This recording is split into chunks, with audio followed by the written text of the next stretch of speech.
away. I have a 5-second or less goal Gotcha. with things that you should be able to have your hands on a file in 5 seconds or less. Okay. So. All right. That's a good stopping point. You're watching For the Record. Our guest today is Jessica Dolan. Back with more after this.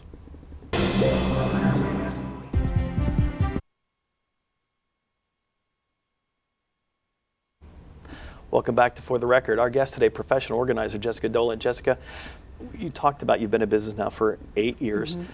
How did you found your first client pretty much from your last job. Now, how did you go out and find new clients? How did you start from one person and go out? Wow. I started just reaching out to anybody that I knew touched my same demographic. Okay. Realtors, hairdressers, preschool owners, anybody that was working with moms or women, in the 30 to 60 age bracket. I also early on formed a group called the Women's Network Group, or WINGS, and there it was all women entrepreneurs. So I got to meet them and start to spread news about my business, and that worked very well. Many of those people became clients.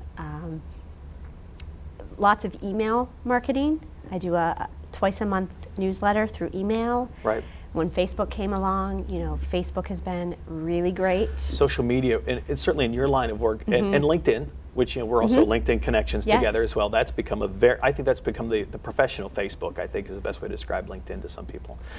But I would think, let's talk about WINGS, since you brought that up. That's a women's networking group.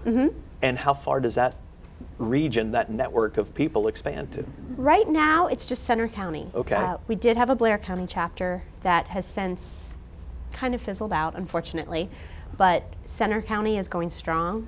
We have over 25 women business owners as members, and we're hoping to add about 10 more in the next couple of months. Okay.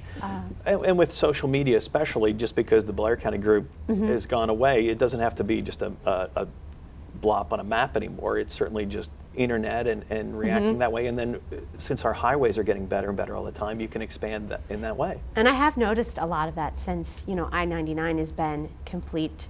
A lot more people are coming from the Williamsport area even. And it seems like Blair County, Center County, and is that Lycoming, I think? Yes. We really do sort of seem to be one community now, I've noticed. I have a lot of clients in all three areas.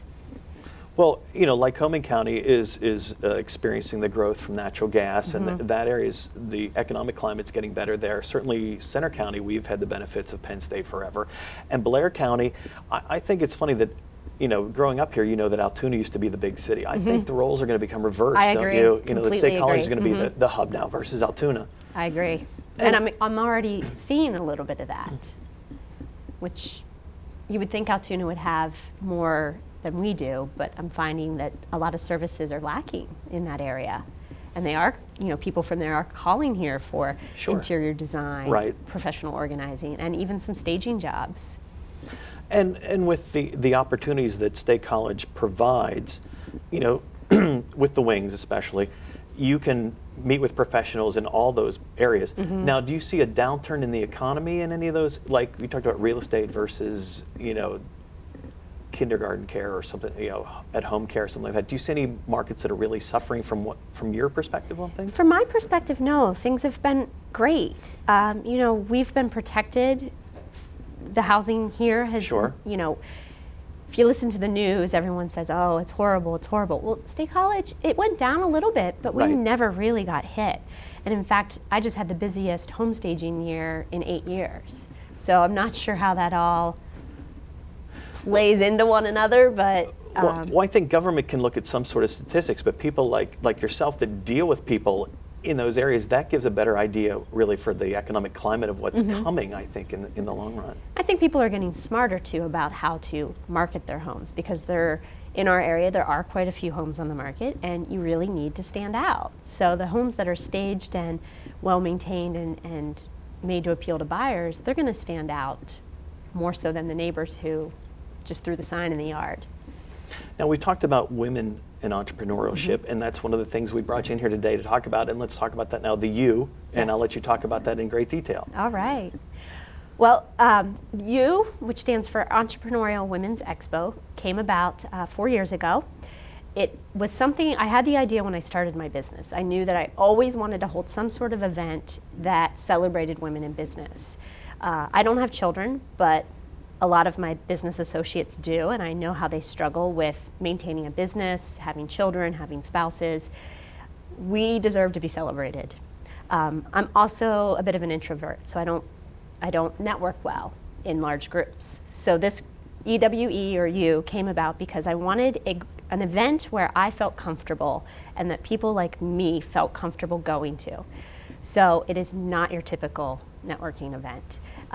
First and foremost, it's all about fun and humor and being who you are. If you want to be a sarcastic individual that whole day, go for it.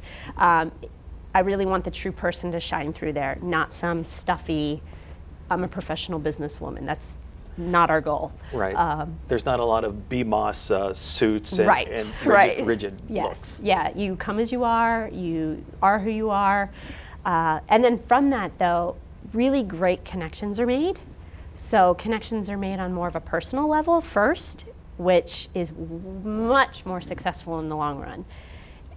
Other events, you go and it's a professional connection first, which never fully develops into anything. Sure. So I'm just finding women are connecting on deeper levels. And when is this year's event? October 3rd at Celebration Hall. Celebration Hall, okay. And it's different than in years past, correct?